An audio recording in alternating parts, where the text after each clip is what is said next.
super run intensive. Oh boy. Yeah, not great on my front either. So coming up next to the stage, I mentioned earlier that we are spotlighting a podcast that has to do with both baseball and Batman. So I could not book a gentleman with this name. So the fella coming to the stage, he is an international award-winning author and poet, as well as a champion storyteller. He's won them off Grand Slam once. He's about to take on a couple more, which is really exciting. So getting those reps in. You might have seen him on an episode of Chicago Fire as Andy the Barber, a.k.a. the Southside Butcher. But you are safe tonight. Please welcome, I swear this is real, James Gordon.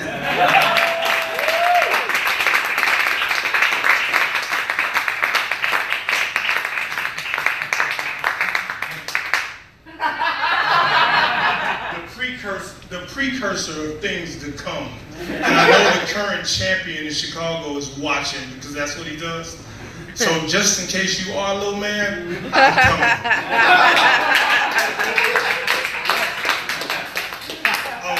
I got a shameless plug. I just brought out a book of poetry called Beloved. I got copies. I need to buy one as soon as I get done. I got other stuff as well, so let's get to it.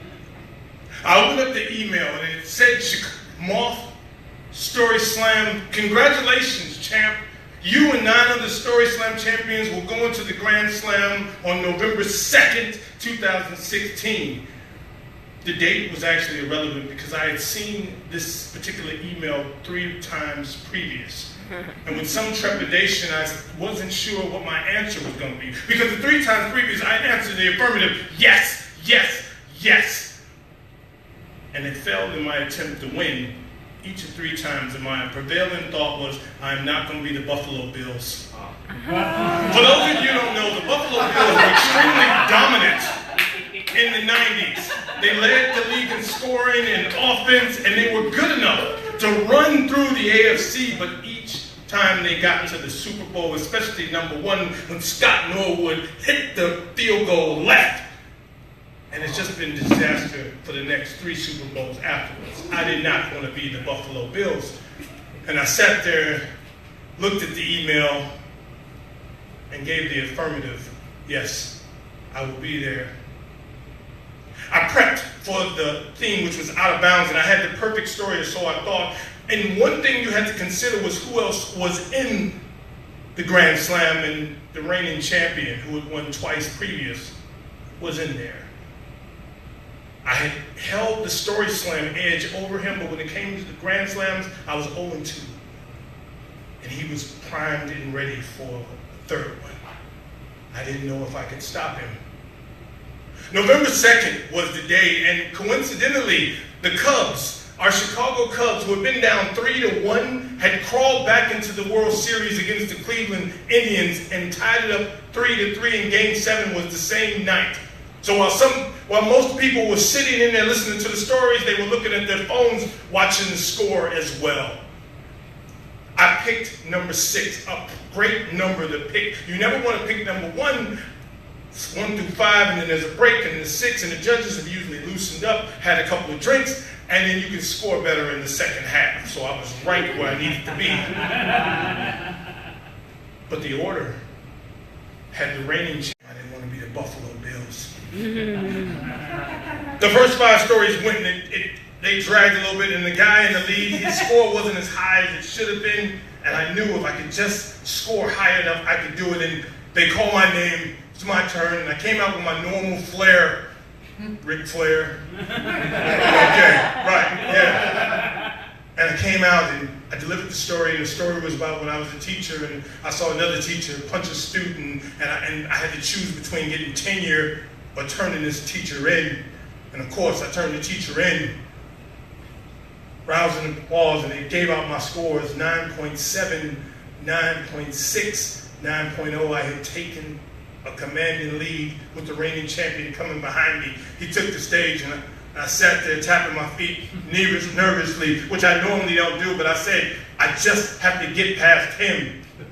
And he stuttered and stammered through his story. It wasn't as crisp as it normally was, and I said, oh shit, I got a shot.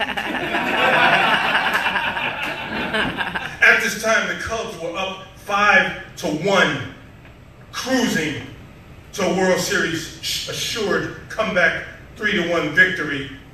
The crowd was jubilant, and the reigning champion had gotten 2 8s, and oh my God, I was still leading. My friend came next, and her story, I knew exactly what it was going to be because she had told me the story. Actually, I lived the story with her. And the story was about when she lived across from a couple, and they were really loud and arguing. And she ran over, and I ran over with her because we were having pancakes, and we thought she was being abused. And we ran over there, and I knew the story, and I said, shit, I know how good this story is. How am I going to get past this? And she was carrying the crowd. You've seen it when someone owns the crowd, and then the bottom just fell out, and she had a couple of 8s too. And going into the 9th storyteller, I was still leading. The Cubs, however, had let the Cleveland Indians come back, and now it was 5-5. The 9th storyteller really wasn't a factor.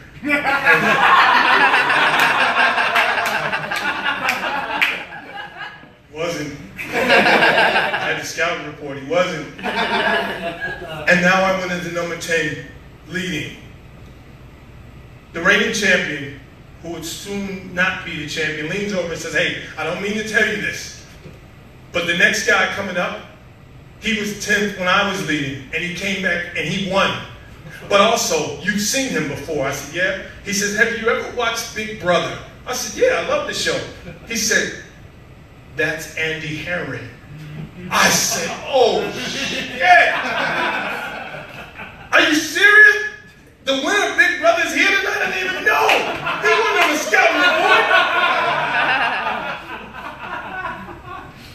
He takes the stage, and he is hilarious from the 1st minute to the 5th minute, because you get 5 minutes up to 6. And he was hilarious. And I saw it whittling away. But at the conclusion, he flubbed it. He had no ending. He couldn't close. And I sat there, my eyes going really big, and I was like, oh, shit. And his scores came. 9.2, 8.9, 8.8. And they said, will all the storytellers please come to the stage? And I sat. Everybody else moved. And then it hit me. I was the champ. Yeah. To which I said loudly, oh shit, I'm the champ! I lifted up my belt and I was like, oh, because I can carry this motherfucker with me. Because I'm arrogant like that. And I took the stage and I gave my speech, and people were filing out because the Cubs were in extra innings. And they would wind up winning their World Series. And it's fitting. They hadn't won in Lord knows how many decades. And I won my first. And I would never beat the Buffalo Bills. Thank you.